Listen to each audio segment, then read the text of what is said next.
ఇవ్వాలని మీరు మీ ద్వారా అక్రిడేషన్ విషయంలో కాంగ్రెస్ పార్టీ ఉదాసీనంగానే ఉండేది ఎప్పటికి కూడా. అప్పుడు అధికారంలో ఇప్పుడు కూడా గౌరవ మంత్రివర్యులు పొన్నం మన పొగిలేటి శ్రీనివాస్ రెడ్డి గారు ఎన్టీఆర్ మినిస్టర్ గా ఉన్నారు. ఆయన సారథ్యంలో ఆయన ఇప్పటికే చిన్న పత్రికల జర్నలిస్టుల విషయాన్ని కూడా ఆయన థింక్ చేస్తా ఉన్నాడు, వాళ్ళని ఎట్లా ఆదుకోవాలని చెప్తా ఉన్నాడు. కేసీఆర్ హయాంలో జర్నలిస్టుల విషయంలో ఏం చెప్పాడు? నాంపల్లి ఎగ్జిబిషన్ కాడ మీటింగ్ పెట్టి ఏమన్నాడు కేసీఆర్? జర్నలిస్టులకు డబుల్ బెడ్రూమ్ ఇల్లు సరిపో, ట్రిపుల్ బెడ్రూమ్ కావాలి, కిచెన్ జర పెద్దగా ఉండాలని చెప్పాడు.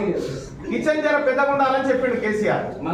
ఎందుకు చెప్పిండు అంటే జర్నలిస్టుల భార్యలు బాగా బలిసిర్రా, కిచెన్ లో పట్టరు, పెద్దగా కావాలి కిచెన్ అని చెప్పిండు. అట్లా అవమానించిపోతే ఆ రోజు ఉన్నటువంటి నాయకులు సపోర్ట్ పెట్టి పక్కపట్టు కూర్చొని, కానీ జర్నలిస్టులను అవమానించిపోయింది కేసీఆర్. ఒక్క జర్నలిస్టులో కూడా డబుల్ బెడ్రూమ్ ఇల్లు ఇచ్చిన పాపాన పోలే, ఎక్కడో భూమి ఇచ్చిన పాపాన పోలే, వాళ్ళు కష్టము సాగుకున్న పాపాన పోలే. ఈసారి ప్రత్యేకంగా జర్నలిస్టుల సంక్షేమం కోసం కాంగ్రెస్ పార్టీ ప్రభుత్వం కట్టుబడి ఉంది. ఖచ్చితంగా వీళ్ళందరికీ న్యాయం చేస్తుంది. ఇప్పుడు 2 సంవత్సరాల నుంచి ఉద్యోగాలు మొత్తం నిల్లు సార్.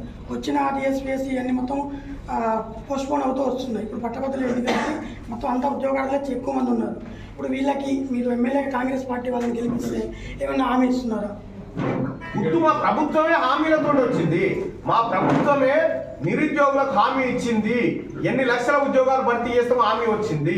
లేకపోతే ఇక్కడ మహిళలకు ఏం చేయగలుగుతాము, రైతులకు ఏం చేయగలుగుతాము, ఉద్యోగస్తులకు ఏం చేయగలుగుతాము, ఇవన్నీ హామీలు ఇచ్చే వచ్చినాం, గ్యారంటీలు ఇచ్చే వచ్చినాం. అవన్నీ గ్యారంటీలు అంటే మాకు భగవద్గీతతో సమానమే. ఇప్పుడు ఎమ్మెల్సీ ఎలక్షన్ వస్తుంది కదా సార్, పట్టభద్రులు మీరు గెలిపిస్తే ఇంకేమైనా ఉద్యోగాలు అమలు చేస్తూనే ఉంటాం కదా, ఖచ్చితంగా అమలు చేస్తాం. ఇప్పుడు ఏజ్ కూడా పోయింది సార్, చాలా మంది 4-5 ఏళ్ళు వెనక్కిపోయింది. ఆ ఏజ్ విషయంలో ఏమన్నా పెంచే అవకాశం ఉందా? అది ప్రభుత్వం నిర్ణయం.